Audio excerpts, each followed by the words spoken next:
right, welcome.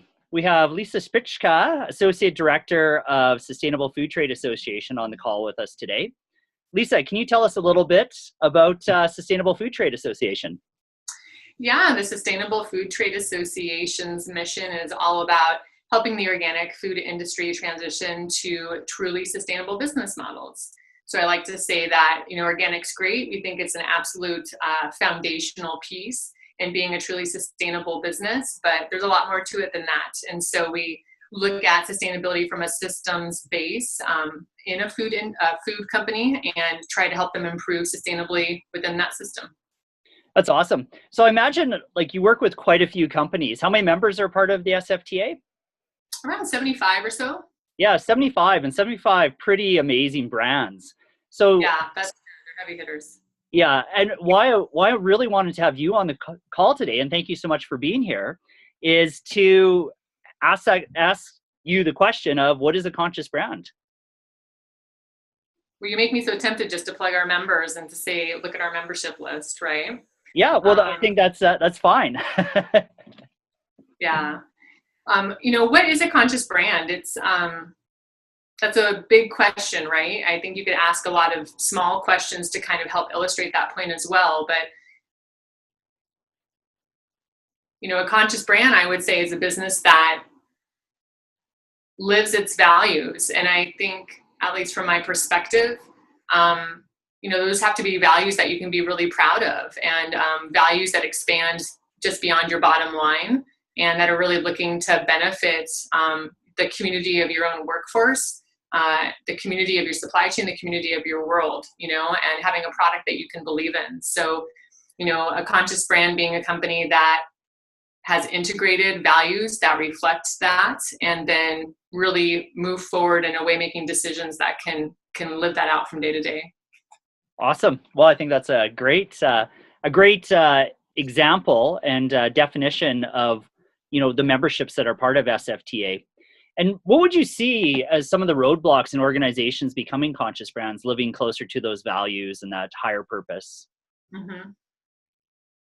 Well, I think there's some things that are real roadblocks, and I think that there's other things that are imagined roadblocks and can be worked around, or perceived roadblocks is probably a better word to say. There's some efforts that companies make from time to time to be more sustainable environmentally or socially. And these are, at least initially, efforts that take a little bit of financial investment, right? So I think that when someone's trying to take those steps and move forward, if they don't have a little bit of capital perhaps to move that forward, that could be an actual, true, real complication to trying to make that happen. However, that shouldn't be confused with the fact that, almost without exception, making those financial investments really does help bring returns to the company across time because of better brand recognition, better brand loyalty, better employee loyalty, consequent better efficiencies and quality in your products consistently. So that's one thing that I would say can be, but there are a lot of times, since that is actually the case from time to time, I think that there can be the perception that, well, just trying to be more sustainable or trying to be more conscious and walk what we believe in is just going to cost us a bunch of money, or it's very difficult. And I don't think that that's necessarily a barrier. There's a lot of things that you actually can do that aren't going to require a huge capital investment. It really just requires a little bit of focus. So if companies are able to really think about what they're trying to achieve, to act out their value system and identify those pieces that are low-hanging fruit that utilize, less, like I say, resources and the aspect of money and time, they can find that they have a lot of early wins on in that process to really continue to motivate them down that path. And finally, a lot of the companies that I work with, they don't necessarily have a leadership team that doesn't believe in trying to be a conscious brand, but I think that there are a lot of companies out there where executive leadership just isn't necessarily on board with that concept. And so it can be a challenge to show them what that might mean for their company and to help them understand how it's going to benefit them. That's a really great point, because I think, you said that SFTA talks about or thinks in that systems thinking type of mindset. So if you think of those concentric circles of an organization, and that leader is at the center, and what are they rippling out throughout those different circles? What type of leadership do you think is required for a conscious brand? I think somebody who is courageous. I think somebody who isn't necessarily, and also imaginative, and not tied to paradigms of the society that we've been brought up in or the capitalistic system that we've been brought up in. I think that's Wow. key. Courageous and imaginative. I love that. Those are those are some great words. So what, you work with a lot of brands that, that have values baked into the DNA of their organization. What advice would you give other than courageous and imaginative?